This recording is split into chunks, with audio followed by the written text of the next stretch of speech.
Welcome back to wagertalk.com. This is the question and answer session. You ask them, we answer them here at Wager Talk. And let's get things started. First question comes to us from Josh Lawson, and he wants to know what is the best way to handicap a baseball game the day after extra innings. An example, when we're taping on Wednesday, the Cubs play an early game today. They went into extra innings yesterday. Preston, for me, anything that you do your normal handicap with everything. When you have an extra inning game, there are a couple extra variables to look at. Obviously, you're going to look at the bullpens. Just because a game went extra innings doesn't mean that both teams use the same amount of pitchers. One starting pitcher might have went a lot further before it got to extra innings. So you look at, what's available the next day as far as the bullpens go. The other thing to consider is what day of the week it is. If they're a Thursday or a Sunday following an extra inning game, be careful on the lineups, because a lot of times that's the getaway day for the visiting teams. And if they went 13, 14 innings and it was a night game the night before and they're playing a day game the next day, there's more chance of them setting a starter, and that's the perfect spot to give a guy a day's rest if you're going to do it. So watch the lineups, make your wagers maybe a little bit later in the day on games involving extra innings. But if you want to jump ahead of the number, if they're traveling to a different city, you're going to pay a price from the opening number because the public's going to jump on that. So if you want to get, if you're going to bet the favorite or whatever, you're going to jump in front of the public money the night before. But if you're still going to stay with that team, go ahead and let the line drift up the next day. Let it inflate, yeah. The example is perfect because it's maybe seemed too easy, but the Reds bullpen, I think it's the worst in baseball. I haven't checked the stats in a while, to be honest, but I'm pretty sure they are the worst. And they actually, I think, no-hit the Cubs from the 8th inning until the 15th inning last night, and then blew up and they lost the game 7-2. Apologies. If you had the under 8.5, the grand slam in the top of 15, that's rough. Or if you had like Reds run line or something, because I think they had to tie the game in the bottom of the 9th even to go extras. Anyways, the setup is, now the Reds bullpen had to pitch a ton of innings, and now they're going again in the morning against the Cubs. The easy bet would be like Cubs team total over or something, which got there easy. I think the full game total went over as well. The final, I think, was 9-2. So that was one example where, if you looked at what happened the night before and you thought you had an edge there and you bet it, you would have turned out okay. If you watch the best bets video, mine tonight on the A's is particularly based on the bullpens from the night prior when they played a 13-11 game late into the night. So anyways, I definitely agree. I agree with your points there, and definitely can be used to your advantage, and you have to look at all the variables. Next question comes from Mike Alvarez, and he wants to know what are some of the websites to look at for past results of games, drive charts, and spreads.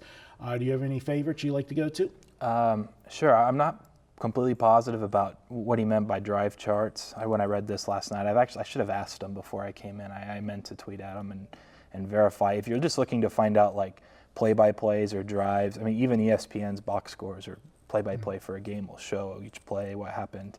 If you're looking more for like stats, like you go to teamrankings.com and you're looking for like how many points does this team score in the fourth quarter or give up in the fourth quarter, or particularly tailored to, by quarter or half or that type of thing, you can look at Team Rankings.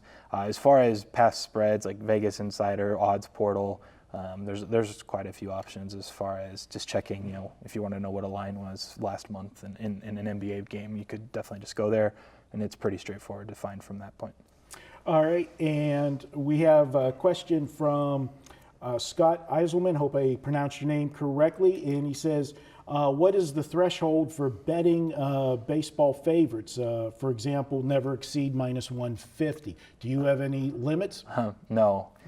Yeah. It would be foolish to give yourself a threshold, in my opinion. If you have a game that's like minus 220, and your true line, your fair line is minus 270, then you have an edge, you should be betting it. If it's 320 and you made it 400, like there was a Kershaw game recently that I think was about minus 400, or 390 was the open, and like my true line I think was like 430. Like there was actually a little bit of an edge there to lay it with Kershaw at minus 390. I think it closed like 417 or something. But it's ultimately that you have to find if you perceive an edge and you trust what you're using to predict that edge or make that projection, then you're going to want to bet it. If you're just starting, and you don't want to tie up, some minus 500,000 favorite because you think it should be minus $1 million. Don't tie up your whole bankroll on one play just because. Be smart about it. When you're talking baseball, for example, there's no threshold. You have an edge, you bet it according to that, and the same goes for underdogs. You shouldn't not bet plus 300 underdogs because it's so unlikely they're going to win.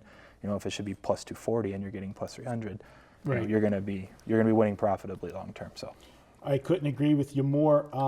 Last one here, we got Joe Smith.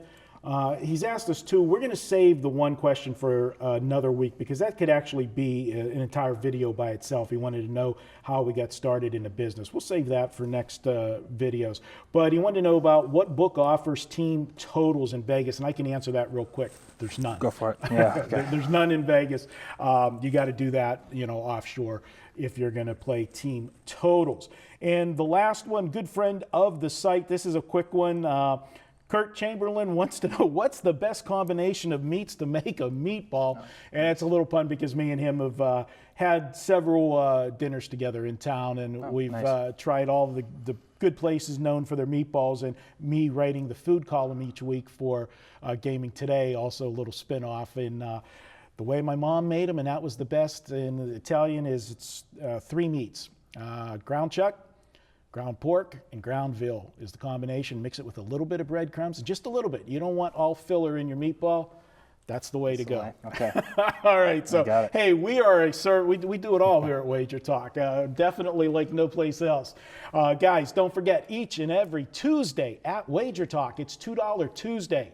You can get one capper, get his best bet for just $2. We pick a capper and you get his best bet. It's a great way to introduce yourself to Wager Talk or to a new capper. Check it out each and every Tuesday at wagertalk.com. We'll be back with more here at Wager Talk.